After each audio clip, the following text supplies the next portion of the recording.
Рука чешется. Какая? Правая. А что? Правая чешется к встрече. А левая? К деньгам. Пощекочи мне, пожалуйста. Всем привет! Меня зовут Даша. Вы на канале I Love Russian. Здесь я делюсь своими знаниями о русском языке и культуре России. Сегодня я расскажу вам о русских приметах. Подписывайтесь на мой канал, включайте уведомления. Если вы только начинаете учить русский язык, смотрите мои видео с субтитрами. Ну что, поехали!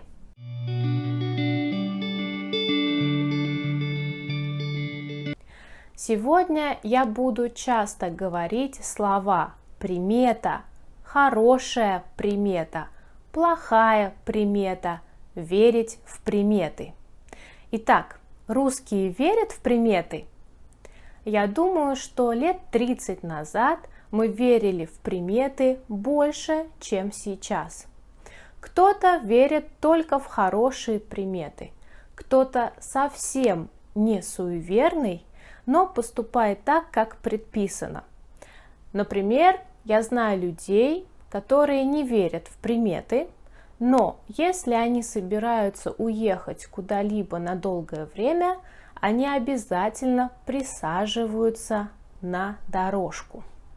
Русские делают так для того, чтобы поездка прошла благополучно. В этой ситуации мы говорим фразу «присядем на дорожку». Давайте присядем на дорожку. Два важных момента. Присесть нужно не только тем, кто уезжает, но и тем, кто остается дома. И эти несколько секунд нужно провести в полной тишине. Надо присесть на дорожку.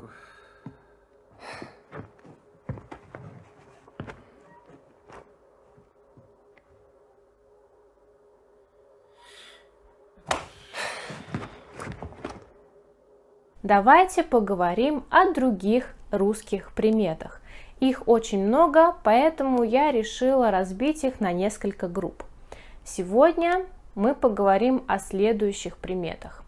Приметы о доме, приметы о деньгах, приметы о дне рождения и приметы об учебе. Приметы о доме. Русские часто говорят, что посуда бьется к счастью. Кстати, на свадьбе жених и невеста специально бьют свои бокалы, чтобы их семейная жизнь была хорошей. Однако битую посуду хранить в доме нельзя. Если вилка, ложка или нож упали на пол, мы говорим, что кто-то скоро к нам придет. Кстати, о ножах. Суеверные русские не едят с ножа, потому что верят, что это может привести к беде, к ссоре. Во время завтрака, обеда или ужина девушка не должна сидеть на углу стола. В противном случае она не сможет выйти замуж. Птица, залетевшая в дом, к беде или смерти. Я стараюсь верить только в хорошие приметы, но перед смертью моей бабушки действительно птица залетела к нам в дом, поэтому я верю в эту примету. Если вы вышли уже из дома и вдруг решили вернуться, например, за забытыми вещами, вам обязательно нужно посмотреть на себя в зеркало, чтобы не случилось ничего плохого. Если вы переехали в новый дом или в новую квартиру, пусть первой туда войдет кошка. Русские верят, что эти животные имеют связь с потусторонним миром. Кошка подружится с духами, и ваша жизнь на новом месте будет спокойной и счастливой. Я рассказала вам о нескольких русских приметах, связанных с домом. Давайте двигаться дальше. Приметы о деньгах. В начале видео я уже упомянула одну примету. левая рука чешется к деньгам. Если ваш друг или знакомый не узнал вас при встрече, то скоро вы станете богатым. В такой ситуации русские говорят мужчине: богатым будешь, женщине: богатой будешь. Например: привет, не узнала тебя, богатым будешь. В своей квартире я не убиваю пауков. Не только потому, что стараюсь в принципе никого не убивать, но и потому, что пауки к деньгам. Если вы верите в приметы, если вы суеверный человек, то не передавайте деньги через порог, а то станете бедным. И еще одна примета о деньгах.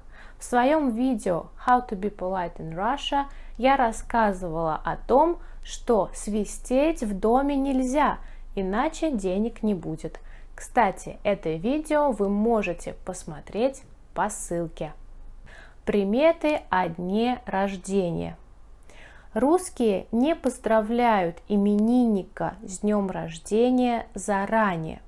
Кстати, покупать вещи для еще не родившегося ребенка также нежелательно.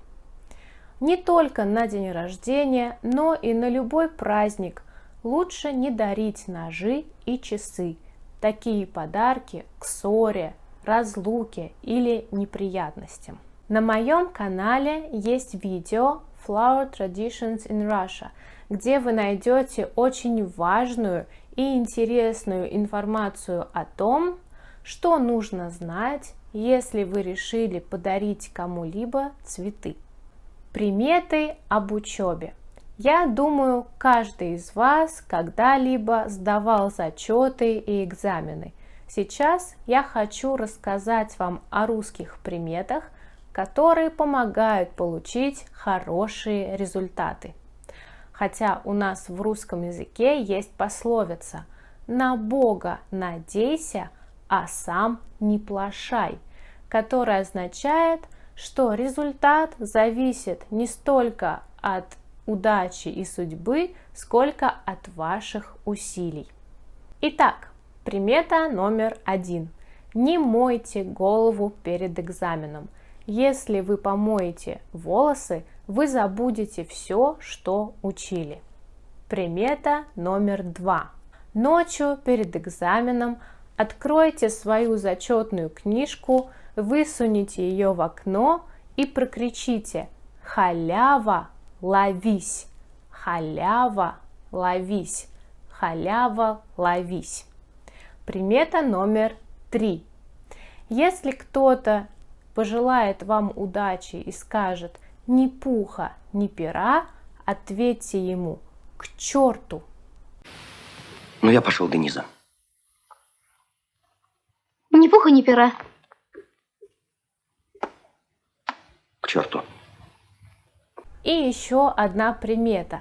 Попросите ваших друзей или родных ругать вас во время экзамена. Итак, сегодня мы поговорили с вами о русских приметах. На самом деле их очень много, но я решила рассказать вам о самых популярных, на мой взгляд. Пишите в комментариях, какие русские приметы вам понравились больше всего. Есть ли похожие суеверия в вашей культуре? Все, пока-пока!